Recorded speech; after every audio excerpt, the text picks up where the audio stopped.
भी मेरे साथ में लीडर बने हैं, राकेश पांडे जी, बहुत सारे लोग, ये थोड़ी ना कि ये खुशी खुशी मेरे साथ में आ गए थे, नहीं सर, क्योंकि हर आदमी को पता नहीं होता इनिशियली, आदमी दूसरी जिंदगी में जी रहा होता है सर, राइट। मेरी बात समझ पा रहे हैं आप लोग?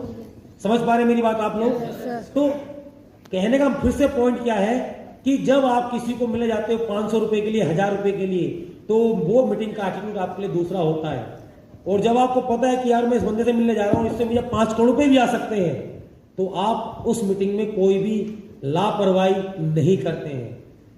आप उस मीटिंग में कोई भी लापरवाही नहीं करते हैं। आप उस बंदे को लाने के लिए पूरी जान लगाते हैं, उस बंदे को सिस्टम में इन करने के लिए पूरी जान लगाते हैं, उसकी 4 ऑब्जेक्शन को आप हैंडल करने की क्षमता रखते हैं, क्योंकि वो आदमी, एक ही आदमी, पता नहीं कौन सा कल आपको, जिस व्यक्ति को आप मिल रहे हो, और उसमें से कौन त्रिवेश निकल जाए, किसी के माथे में नहीं लिखा हुआ।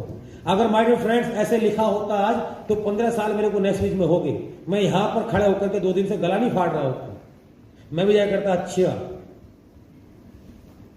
अच्छा ये है, आजा तू, आ जा तू काम कर। मेरी बात को समझ रहे हैं आप? किसी के माथे में नहीं लिखा हुआ कि नेक्स्ट त्रिवेश कौन होगा, किसी के माथे पे नहीं लिखा हुआ कि नेक्स्ट लीडर कौन बन सकता है, किसी को माथे पे नहीं लिखा कि कौन आदमी क्रांति ला सकता है। क्योंकि हमेशा इस दुनिया के अंदर, दुनिया का प्रचलन है, क्वांटिटी में से क्वालिटी मिलती है, क्वालिटी में से क्वांटिटी कभी नहीं मिलती, ध्यान रखना। अगर आपके पास में एक बकेट, एक बास्केट एप्पल है, उसमें 2 छाटने अच्छे से, तो छाट लोगे। आपके पास एप्पल ही 4 है, चारों खराब है, तो अच्छा वाला छाट नहीं पाओगे फिर। यस और नो? यस और नो? तो देखिएगा, हमारे बिजनेस का पहले ये क्यों क्लियर करें, तो ये क्लियर करें, उसके बाद में कैसे करना है वो बहुत बड़ा टास्क नहीं है। इस बिजनेस का नियम क्या है, इस बिजनेस का लॉ मतलब क्या है, नियम, वो नियम हमें समझना पड़ेगा। इस बिजनेस का नेचर क्या है, नेचर समझते हैं? हर प्रोफेशन की एक प्रकृति होती है, nature of business, nature of business. मेरी बात समझ रहे हैं? तो we will have to also understand what is the nature of network marketing business, इसकी प्रकृति क्या है। जब भी हम किसी लोगों से बात करेंगे तो लोग शुरू में डांस करते हैं, ये प्रकृति है इसकी। डायरेक्ट सेलिंग एक एजुकेशन वाला कार्य है। क्या है? Number 1 direct selling, direct selling क्या कार्य है? एजुकेशन वाला कार्य है। डायरेक्ट सेलिंग एक लीडरशिप वाला कार्य है। डायरेक्ट सेलिंग एक, तीसरा पॉइंट नंबर 3, डायरेक्ट सेलिंग एक एसोसिएशन वाला कार्य है। डायरेक्ट सेलिंग एक, नंबर 4 नंबर्स वाला कार्य है। नंबर्स मतलब 10 लोगों को प्लान दिखाएंगे, 5 आएंगे, 5 नहीं आएंगे इनिशियली। डायरेक्ट सेलिंग एक रिजेक्शन और झिकझिक टिक टिक वाला कार्य है। Direct selling is the game of rejection. क्या? रिजेक्शन वाला कार्य है। ये लॉ है इस बिजनेस का। अच्छा, ये मैंने नहीं लिखा। अभी आप सोच रहे हो कि मैंने ये निजात किया है, तो यू आर रोंग हियर। 1989 के अंदर एक वर्ल्ड के बहुत बड़े motivational speaker, entrepreneur, business coach, international level के, पूरी दुनिया उनको सैल्यूट करती है, बहुत बड़ा नाम है वर्ल्ड का, ब्रायन ट्रेसी। ब्रायन ट्रेसी बहुत बड़ा नाम है मोटिवेशनल स्पीकिंग में इन द वर्ल्ड के अंदर। यूरोप से है वो, यूएसए से। आप डालोगे तो उनकी हजारों बुक्स हैं ब्रायन ट्रेसी की।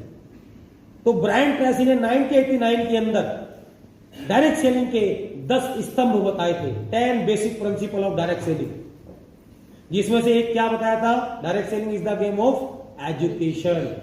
Direct selling is the game of association. Direct selling is the game of rejection. Direct selling is the game of consistency and persistence, यानी कि लगातार और धैर्य रखने वाला कार्य है, लगातार करने वाला और धैर्य रखने वाला कार्य है। तो 10 स्तंभ है डायरेक्ट सेलिंग के। उन्होंने क्या बोला? आज से लगभग 30 साल पहले क्या बोला उन्होंने कि डायरेक्ट सेलिंग एक झिक टिक टिक वाला कार्य है, मतलब रिजेक्शन वाला कार्य है, झिक टिक टिक वाला कार्य है। कौन सा कार्य है ये? कौन सा कार्य है ये? सर, मैं 10,000 करोड़ की कंपनी का मालिक हूं, एग्जाम्पल। मेरी कंपनी का काम क्या है? कोल की कंपनी है, कोयले का खान है मेरा। अब दोस्तों, मैं कोयले की खान का मालिक हूं, कोयले की खान की वैल्यू है 10,000 करोड़ कुलबंद भाई। मैं 3 पीस पहन के कोयले की खान में घुस गया, क्योंकि मेरा काम वही है, तो काला तो होना निश्चित है भाई। यस और नो? सचिन तेंदुलकर नाम सुना आपने? आप में से किसने देखा सचिन तेंदुलकर खेलते हुए क्रिकेट 3 पीस पहन के? 3 पीस पहन के देखा कभी क्रिकेट खेलते हुए? नहीं, क्योंकि उसका नेचर ऑफ जॉब जो है उसमें उसको टी शर्ट और लोअर पहन के ही खेलना है। Are you getting my point? Yes और नो? हर एक प्रोफेशन का एक नेचर होता है माय डियर फ्रेंड्स। मेरी बात समझ रहे हैं आप लोग? तो डायरेक्ट सेलिंग का क्या गेम है? ये झिकझिक टिक टिक वाला कार्य है। कौन सा कार्य है? झिकझिक टिक टिक वाला, यानी जिससे भी आप मिलोगे वो थोड़ा बहुत डांस दिखाएगा आपको। ये गेम है ये, जिससे भी आप मिलोगे वो थोड़ा बहुत डांस आपको, मुझे सब पता है। सबसे पहला डायलॉग आएगा आपके सामने, मैंने बहुत सारी कंपनी देख रखी है। मेरी बात समझ रहे? हमारी नेक्स्ट वीक की स्टोरी यहीं से स्टार्ट होती है। अच्छा, मुझे तकलीफ क्यों नहीं हुई आज तक? क्योंकि मुझे पता मेरा कार्य यही है। मेरे कार्य की प्रकृति क्या है? झिकझिक टिक टिक। अच्छा, तो मैंने इस बात को कंसीव क्यों किया? अब वो बताता हूं आपको।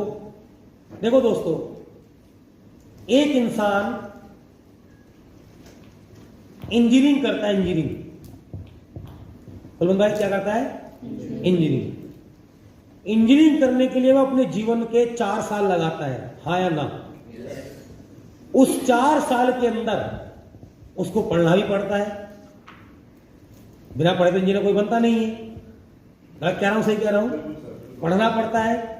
उस 4 साल तक वो जब बहुत सारी पढ़ाई करता है, बहुत सारी मेहनत करता है, घर वालों को पैसा लगता है, माँ बाप का भी जीवन लगता है बच्चे के साथ में, तब जाकर के वो इंजीनियरिंग करने के बाद में उस इंजीनियर को